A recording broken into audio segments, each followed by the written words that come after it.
আজ আমি তোমাদের সঙ্গে অ্যালপস গুডনেসের রোজমেরি ওয়াটারের এটা যে প্রোডাক্ট আছে ওটা দেখো শেয়ার করছি। এটা আমি অনেক ভিডিও দেখার পরে তারপরে এটা আমি বেশ কিছুদিন ধরে ইউজ করছি। তারপর তোমাদের সামনে আমি এটা মেখে দেখাচ্ছি। দেখো এটা মাখার পর আমার চুলোটাটা অনেকটাও কমেছে, আর মাথার সামনে একদম ছোটো ছোটো বেবি হেয়ারগুলো একদম ভর্তি হয়ে গেছে। এটা আমি শ্যাম্পু করার আগে সারা রাত মেখে সারা রাত রেখে দিই, তারপরের দিন উঠে শ্যাম্পু করে নিই। এটা সপ্তাহে 2-3 বার আমি করছি, 1 মাসের মতন। আমার চুলটা আগে আমার প্রচণ্ড পরিমাণে চুল উঠতো, চিরুনিতে আঁচড়ালে চিরুনি একদম ভর্তি হয়ে যেত। এখন দেখো আজকে তোমাদের সামনেই দেখাচ্ছি, জাস্ট একটা কি দুটো চুল উঠেছে।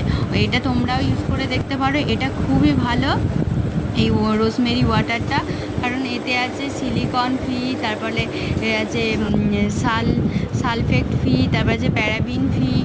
তোমরা এটা ইউজ করতে পারো, তোমাদেরও খুব ভালো রেজাল্ট হবে। ভিডিওটা ভালো লাগলে চ্যানেলটা সাবস্ক্রাইব করো, লাইক কমেন্ট শেয়ার করো।